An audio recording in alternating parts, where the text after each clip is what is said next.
Welcome to the John and Heidi Show podcast, brought to you by DirecTV, 1-800-259-7646. Also brought to you by RVWheelator.com. If you're buying an RV or selling an RV, check out RVWheelator.com and the Dollar Shave Club. Here's John and Heidi. Thank you so much for listening on a Monday. Hey, baby, how you doing? I'm good. How are you? Very good. Did you have a nice weekend? I did have a nice weekend, yeah. We, over the weekend, had a chance to see the movie Pixels, which was kind of a cool movie. I loved it. It's got like, Pac-Man and Donkey Kong and all of that stuff from back when I was a kid, so of course I'm going to love it. Yeah, I'm an 80s girl, so I absolutely loved it, but the critics gave it horrible reviews. Did they really? But that's typically the way it is. All the movies I like, the critics really did not. Think of the last time I went and saw a movie and agreed with what critics said. Exactly. Hey, British politicians are being urged to eat gray squirrels as part of a radical plan to prevent the native red squirrels from being eliminated by the gray imports from North America. So they're being urged to have people eat gray squirrels. I'm not exactly sure what's going on. I don't think I'm really in the mood for squirrel. But, if you've got a good squirrel recipe, maybe let's have to share that with us. All right. Thank you so much for listening to the John and Heidi Show on a Monday. This portion of the program is brought to you by Dollar Shave Club. Get razors for $1 a month plus a few bucks shipping, so you can enjoy fresh razors every month for as little as $3. Learn more at dollarshaveclub.com/radio. The Dutch airline KLM was fined $14,340 for an incident back in 1999 where 440 Chinese ground squirrels heading to Greece were shredded because they didn't have the proper European health papers. 2 squirrel stories. What? Squirrels were... Yes.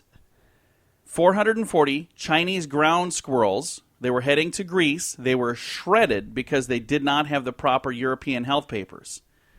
So I have no idea what you're talking about there. An airline shredded a bunch of squirrels? That's what this story says, from 1999. I was reading a story earlier about squirrels. They're supposed to eat squirrels these days. And this story popped up. I thought it was interesting.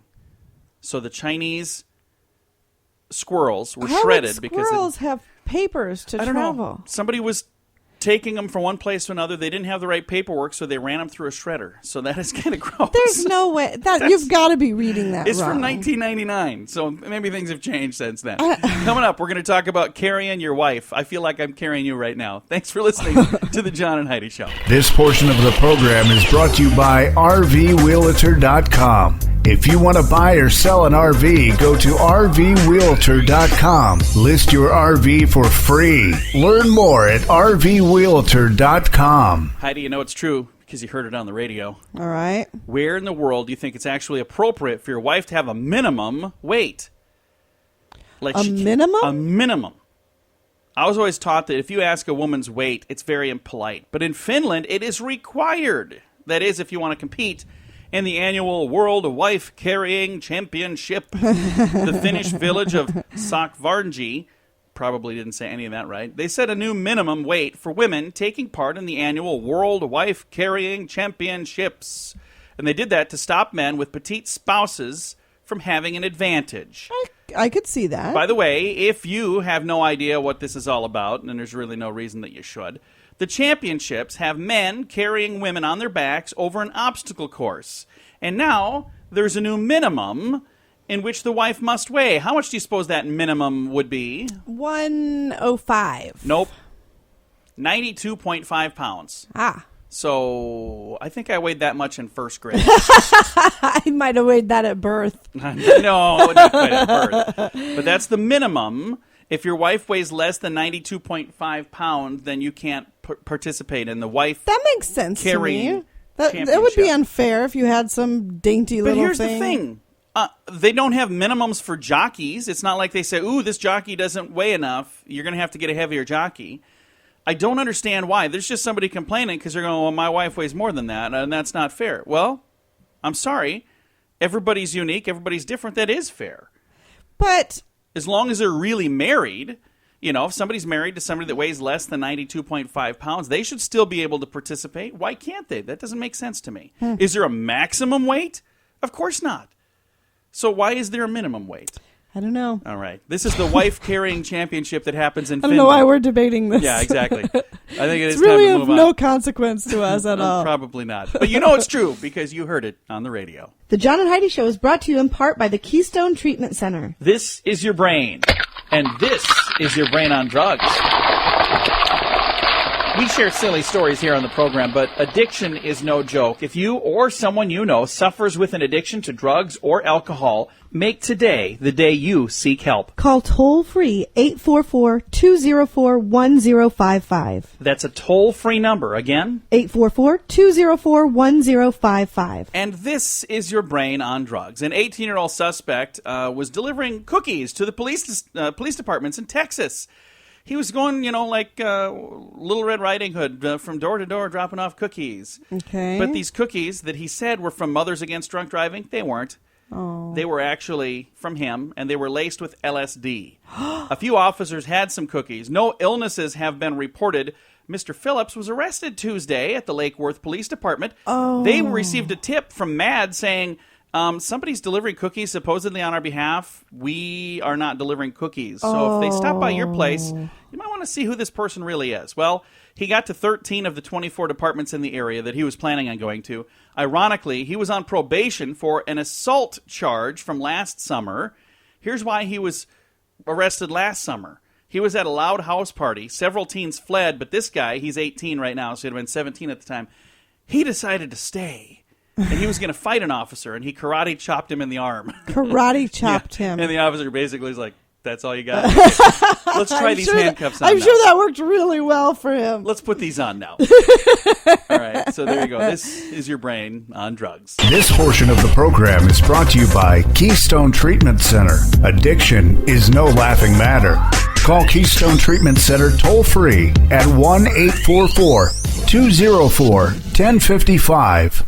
When I was a kid, my dad loved to watch MASH. Therefore, I got to watch MASH a lot. And remember Klinger on MASH? He was always trying to, make people believe he was crazy so he could get to go home.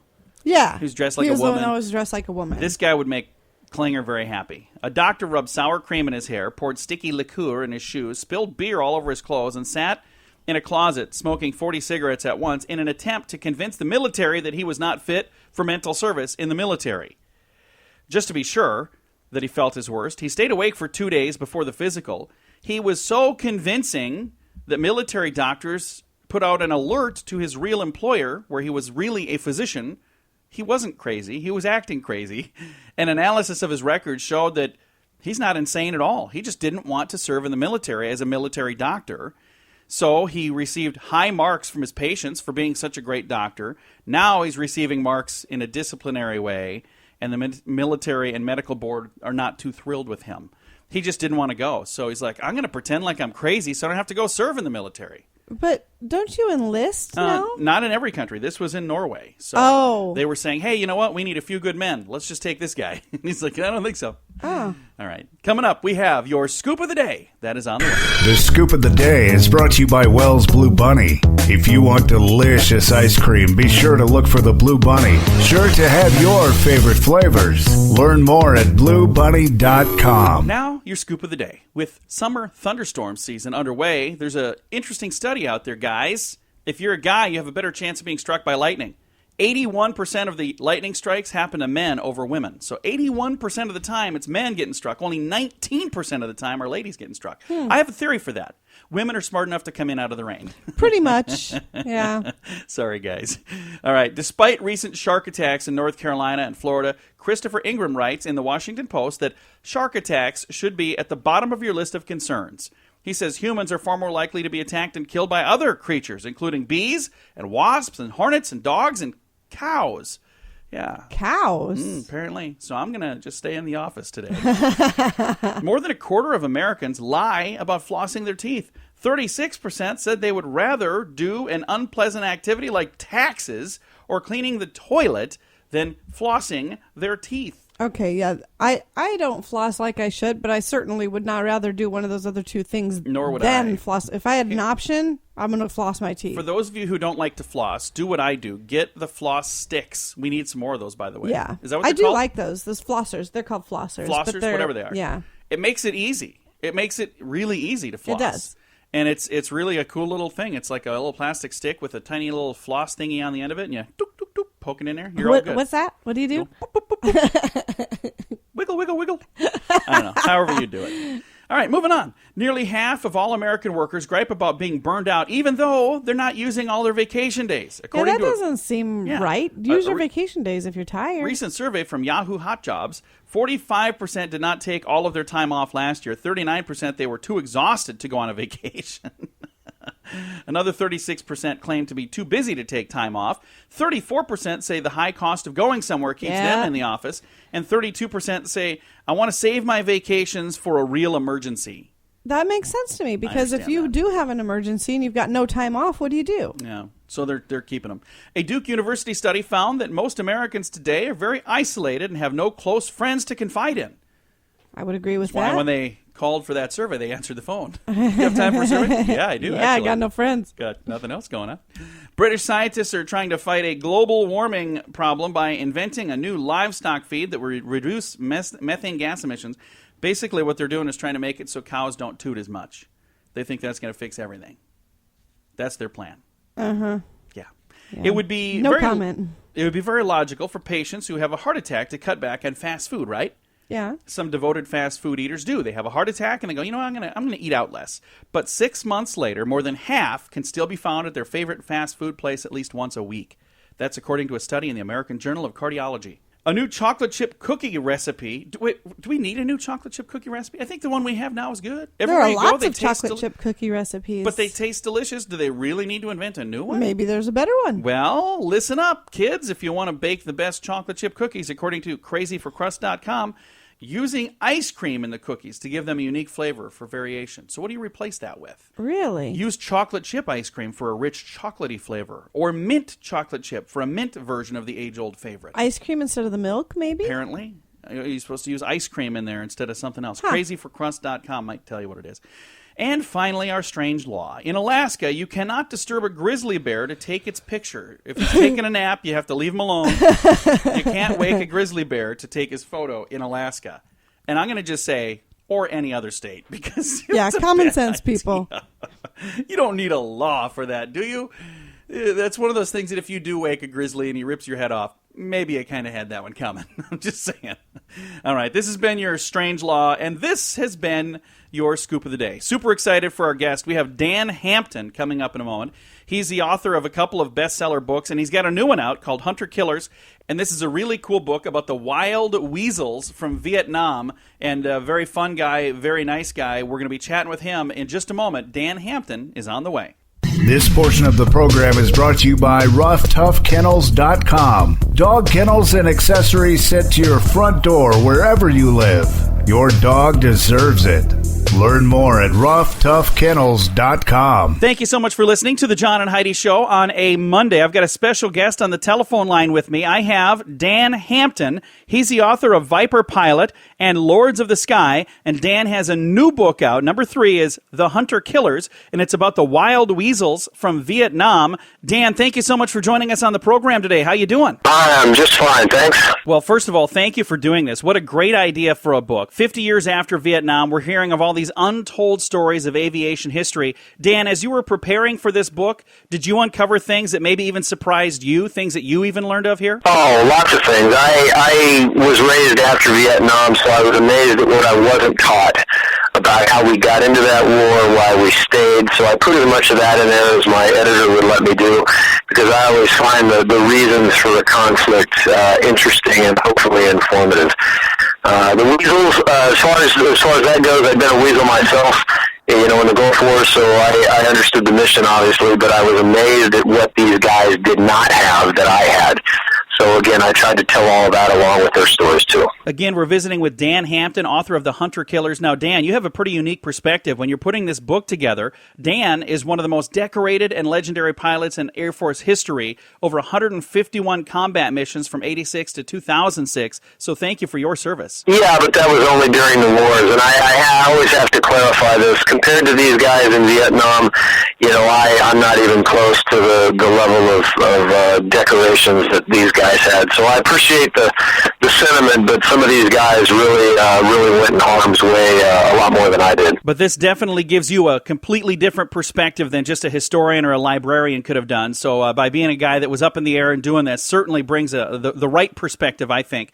So this is your third book after Viper Pilot and Lords of the Sky. What was it that made you say, my next book is going to have to be about the Wild Weasels? And what was it that made you decide that Hunter Killers was the next book in the series? Well, I'd always thought about doing one about these guys for a couple reasons. You know, I knew a little bit about what they had done, having been a weasel myself, but also because they didn't get the credit and the recognition for what they did that, say, people like I did when I came home from my wars. The reception was a lot different.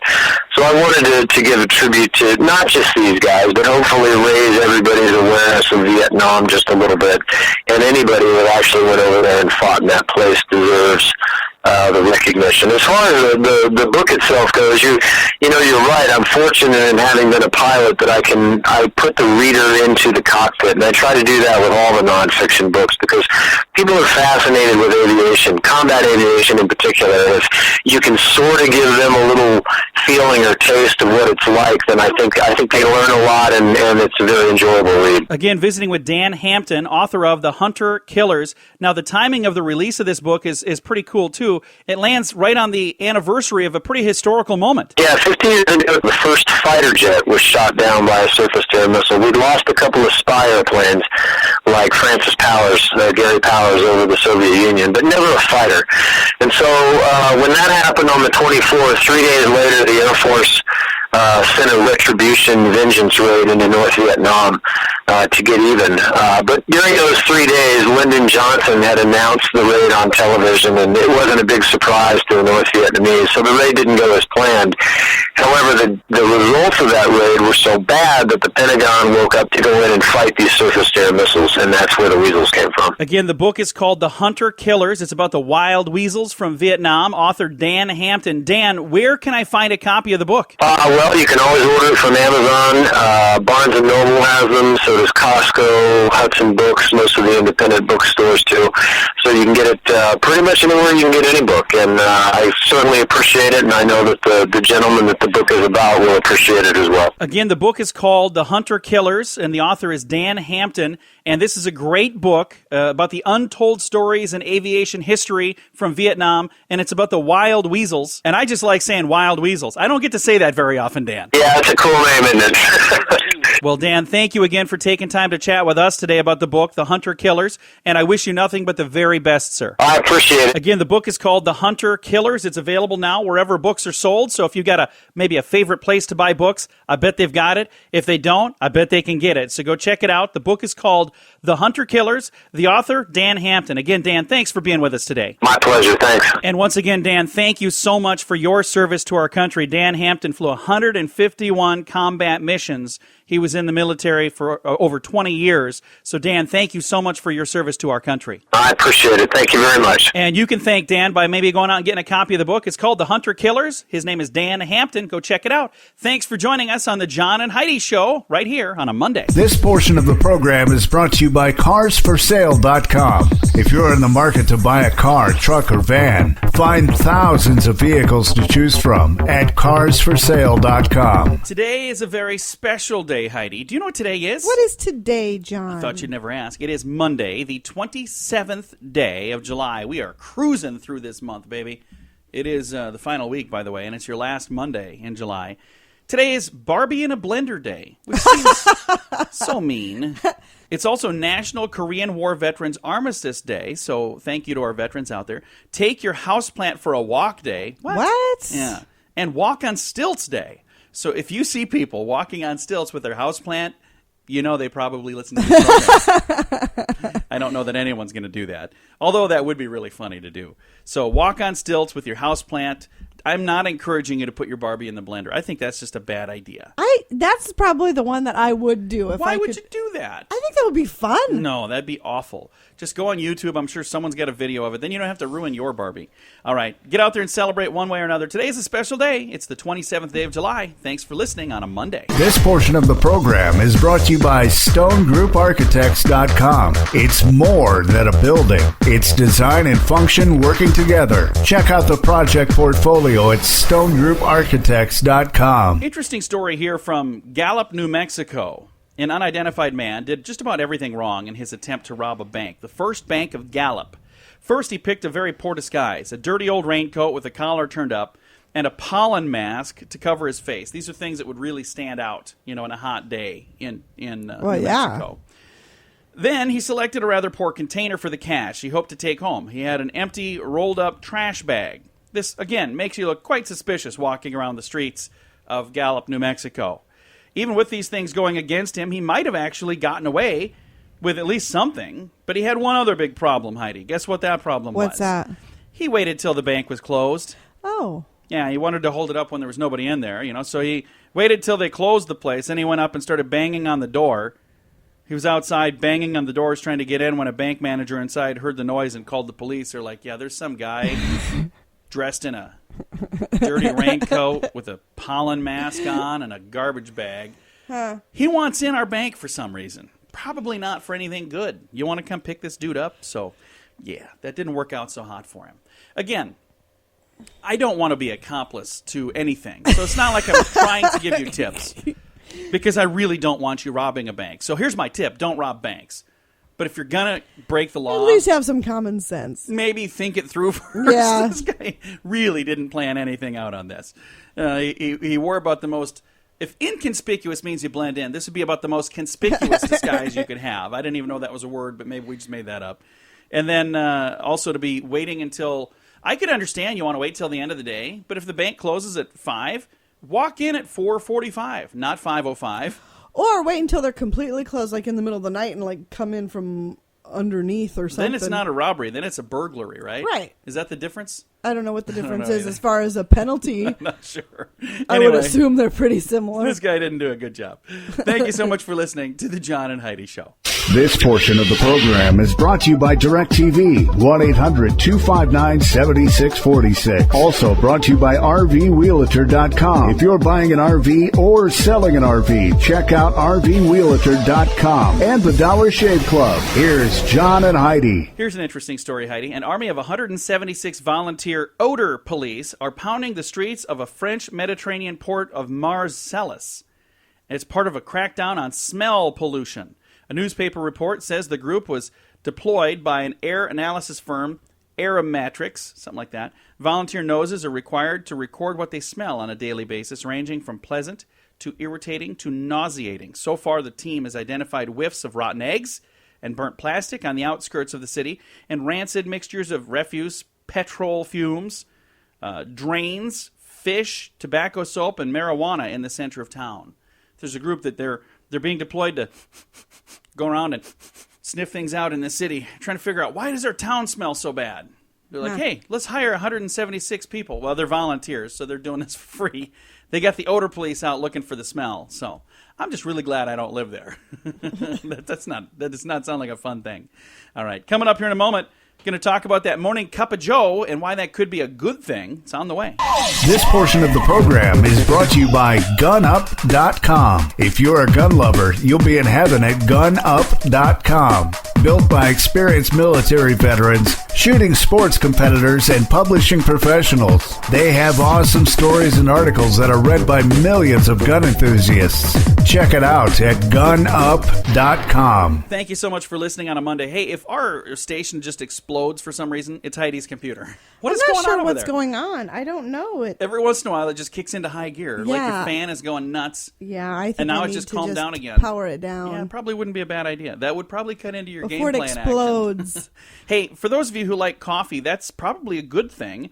If you don't like coffee, you might want to get to liking coffee. A new study in the research of the Institute for Scientific Information on Coffee, that's really a thing, they looked at coffee consumption. They found that moderate coffee consumption could decrease your risk of dying from heart disease. Okay, how many studies have done this? I mean, we have heard this. I know. This is good so stuff. many times. I keep reading the same one because I want to make sure people know. No, there's a bunch of them. No, there's a bunch of them. The but study found it's ridiculous. 3 cups of coffee a day was linked to 21% decrease in patients' risk of dying from heart disease. 3 to 5 cups a day was also linked to the reduced risk of type 2 diabetes. Anything over that is linked to not getting any sleep at night, so that's probably not good for you. So 3 to 5 cups is kind of the magic number.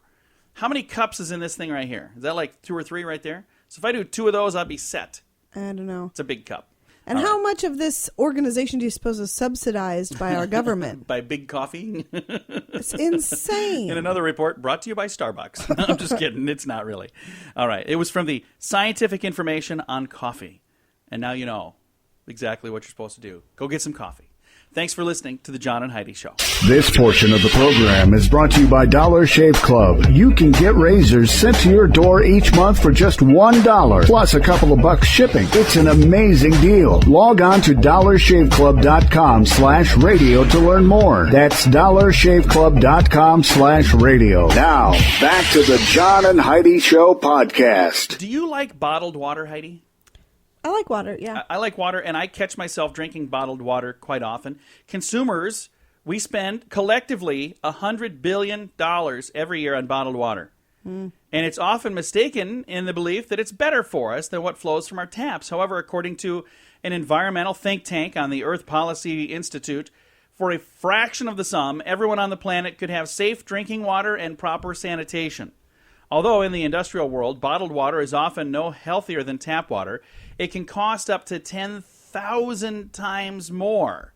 In fact, roughly 40% of bottled water begins as tap water anyway. The only difference is they add some minerals and they that have no marked health benefit after all. And there's something to make you think in many countries, Europe and the United States, there are more regulations governing the quality of tap water than the quality of bottled water. So they're saying they're actually more concerned about what comes out of the tap than what they're selling us in bottles anyway. So pay attention to that. That kind of makes me wonder. When I do drink water, it's our tap water, but it's filtered through a filtration thing as it comes out of the tap. The United States EPA, Environmental Protection Agency, sets more stringent quality standards for tap water than the FDA sets for bottled water. So think before you drink. Now, I'm going to tell you this. I buy bottled water quite often, but and this is going to make some people mad, I reuse the bottles a lot. And I've been told that's a no-no. Because I refill them. And they're like, oh, you're not supposed to do that. I'm like, who told you that? You're not supposed to do that if the bottle has been left somewhere where it gets hot. Yes, it does. Oh, I have been out in your car, in and you've got like 6 bottles of water in there, and the next thing I know, there's 6 bottles that are refilled in the fridge. Like, hey, want some more water? That causes cancer, so you're not supposed to refill something or whatever. Yeah, you're not supposed to use them if the bottle has gotten hot. Bottoms up, everyone. Go out and have some water. Coming up, we're going to talk about dirty laundry. That's on the way. Thanks for joining us on the John and Heidi Show. This portion of the program is brought to you by DirecTV. Call 1-800-259-7646. They have hundreds of channels to choose from, with many packages to fit your viewing desires. Learn more at 1-800-259-7646. Keeping yourself clean is always a good idea, but you have to be careful on how you get things clean. Talk about dirty laundry. Listen to this. A 38-year-old bakery worker in Hudsonville, Michigan, was doing his job one evening in the Spartan Stores bakery. He climbed into a giant industrial dishwasher to clean it out. Whoa. This was at 10:30 p.m. The machine, which is about 8 feet long and 5 feet wide, managed to close behind him and began to start. He banged and banged on the door, but he could not attract the attention of coworkers, so he ended up spending 2 hours in a giant industrial dishwasher, a 180-degree wash cycle, until they finally noticed he was missing. He was released from a local hospital after a couple of hours of observation. And let me tell you, he was squeaky clean. I'm just saying. He's okay. Holy which is cow. crazy. 180 degrees. Isn't that hotter than a hot tub? How hot is a hot tub? Those are only like 120, aren't they? I have no idea. 180 degrees is pretty darn hot. I'm just saying. Wow. That's hot, hot, hot. So well, he was. I'm sorry, but that was a pretty stupid thing to. Yeah, you should somehow prop the door open where it can't accidentally close behind you. And how in the world did it accidentally start as well? I wonder if this was a prank where somebody was saying, "Hey, watch this." No, I hope that's not what it was, because that would be awfully mean. I wonder if it just starts automatic. Could be. If it does, they need to fix that, because now they know they could have a problem. I worked at a grocery store in high school, and I would go into the walk-in freezer. And there were times that I would struggle to get the door to open from the inside. And I told the guy that owned the grocery store, I'm like, hey, this latch gets stuck. It's a bad idea. I said, it gets stuck from the inside. He goes, oh, yeah, it's done that for years. I'm like, could we fix it maybe? Because I'm here alone at night. I don't want to get stuck in your freezer all night. You're in the grocery store alone at night? Why? Well, in the back. There was people up front, and there were people shopping, but I was in the back cleaning things up at night by myself. During the day, it was a hustle-bustle of activity. So if somebody got stuck, they'd just pound and they'd let them in. But at night, it was a hustle bustle of a activity. bustle of activity. But I was stuck back there by myself, frozen in the freezer. All right, I got nothing on this guy. He was in there for 2 hours at 180 degrees. Poor guy. All right, time to say goodbye, Heidi. Goodbye, Heidi. Goodbye, everybody. Have a great Monday. Thank you so much for joining us right here on the John and Heidi Show. Time now for the bonus break. Only available here on the John and Heidi Show podcast. And your bonus break is brought to you by the Dollar Shave Club. Learn more at dollarshaveclub.com/radio. Now, when you get on there, you're going to see they have 3 different styles of razors. They've got one that's called the Humble Twin, and that is $3 a month. And they've got another one that's $6 a month, and they've got another one that's $9 a month. That's the one I do. It's the Executive Series, and it's really nice. It's like shaving like a billionaire. I mean, I feel like when I'm shaving, I should be checking my stock portfolio at the same time. Problem is, I have no stocks, so I wouldn't know what to check. But $9 a month, and you get the best razors on the planet. They're amazing, really, really nice, and delivered right to your front door for $9 a month. Now, like I said, you can go down all the way down to $3 a month if you want to do that. Do the math. See what you're paying for razors every month right now. And if you're not saving money, then just keep doing what you're doing. But I guarantee you're going to be happy with these. And I also think you're going to save some money. So check it out, dollarshaveclub.com/radio. Now let's take a look at our bonus break here. The 22-year-old Albert Jackson Dowdy of Grant Pass, Oregon, broke into somebody's house by smashing through a glass door with a paint can. Unfortunately, the can broke open and got paint everywhere, including all over his shoes. It wasn't all that hard for the cops to find him. They followed follow the footprints to a nearby hotel where he was living. Best part is, Al's total take from the crime, all he got was a can of tuna fish and a box of oatmeal. He must have been hungry. Police in Moldavo, they're on the lookout for Vladimir Kozak. They believe he has used hypnotism to steal tens of thousands of dollars from bank tellers. Witnesses say bank employees have been unable to resist his powers after he makes eye contact. Really? And he puts his target on a hypnotic state, and then he convinces them to hand over some cash. Really? So he's a hypnotist. And for those of you who don't believe in hypnotism, you explain that one for me, would you? Hey, I've got something here this big long page of stuff. We're going to read it right now just because it's really cool. These are some tips to help you do things really cool, like reheat pizza. You've ever had pizza and you throw it in the microwave and it's all soggy and gross? Yeah. So they say if you want to heat up leftover pizza, use a non-stick skillet on top of the stove, set the heat to medium-low until warm, and that'll keep the crust crispy. No soggy micro pizza now. And it says, what else is there? You can also put aluminum foil on the bottom of a toaster oven and melt the cheese. I don't know what that means. You'd probably need a special thing, a toaster oven. What is that? That's like the pizza cooker things? Yeah. So it's saying it's if you a happen to toaster, have a pizza cooker, you can use a pizza cooker to cook pizza too. Thank you, Captain Obvious. Yeah. How about deviled eggs? You like those? Yeah, I do. Put cooked egg yolks in a Ziploc bag. Seal them, mash them till they're broken up, add the remainder of the ingredients, reseal, and keep mashing until it's all done. Then you just squeeze the mixture into the egg. You just cut the tip off one of the baggies and then that makes sense. Squeeze it in there and then throw the bag away when you're done. It's supposedly a whole lot easier. How about refrigerated bread? If you have somebody in your family that's like my wife and throws bread in the freezer, I'm not a fan of that. If you want to warm up your biscuits, your pancakes, or muffins, or anything that was bread-related and stuffed in a freezer, place them in the microwave with a cup of water. By putting in the cup of water, it increases... Not in a cup of water. No, but it increases the moisture. It keeps them moist. How about if you've got weeds that you want to get rid of? Start putting your plants... start putting in your plants... What in the world? This is a... I'll just read what it says. Start putting in your plants, work the nutrients in your soil. Does that even make sense? I just read that word for word. No. It says wet newspapers are what you're supposed to use. Put layers around the plants, overlapping as you go, and then cover that with mulch. And forget about weeds. Weeds will get through gardening plastic, but they cannot get through wet newspaper. So you're supposed to put... You know what, though? We've tried that before, and that didn't work. Didn't work? No, because we read that a while ago, and we tried that. And if you drop something and break glass, you're supposed to use a dry cotton ball to pick up the little pieces that people can't see. How about if you want to get rid of mosquitoes? Put dryer sheets in your pockets.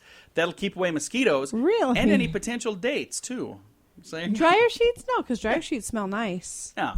Excuse me. Just want to let you know, you got a dryer sheet hanging out. Yeah, I'm trying to keep the mosquitoes away.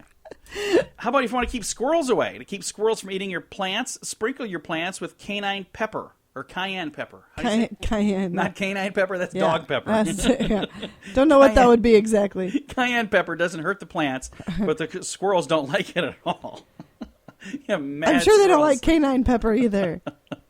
Hey, if you're trying to get something out of a heat register or out from under a refrigerator, maybe an empty paper towel roll or an empty gift roll, like a, what do you call it, gift wrap Gift wrapping roll, yeah. And stick it on your vacuum, and then it can be bent or flattened to get into narrow openings. Oh, that's a good idea. Mm-hmm. Looking to see what else. Measuring cups. Before you pour sticky substances into a measuring cup, fill it with hot water, dump out the hot water, but don't dry the cup. Next, you add your ingredients like peanut butter or whatever, and then it comes out a lot easier that way. That's a good idea, too. How about foggy windshields? We have these all the time. Yeah. You start up the car, it's not necessarily this time of year. It was a couple months ago. But when it's humid, you do. Yeah. Yeah. Buy a chalkboard eraser and keep it in your glove compartment. When the windows get foggy, rub it down. Oh, yeah, I can see that. It works better than a cloth.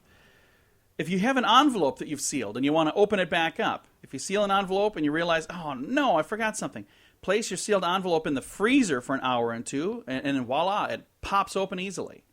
For an hour or two. Yeah. By the time you do that, you'll forget that you had something that you needed to put back in the envelope. You're like, what was I doing again? Getting ice cream, I think. I'm not sure. How about fruit flies? You ever get those? Yes, Take a we've small had glass, those. fill it an inch with apple cider vinegar and 2 drops of dishwashing liquid. You find those flies drawn to the cup and gone forever. And finally, if you have ants, we have a couple of ants here and there. Yeah, we do once in a while. You want to put a pile of cornmeal where you see the ants. They eat it and they take it home and they can't digest it, so it kills them. May take a week or two, especially if it rains, but it works and you don't have to worry about pets or children being harmed because they can eat the cornmeal, but the ants cannot.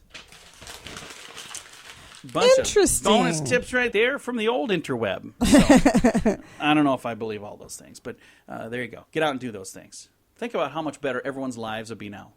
Because so much of better. the tips that you have shared yes, today. I've done my part. I'm probably going to have a comic book written after me. Really? Like Oh, I don't know that you're quite superhero material. No, probably not. I barely could read any of those.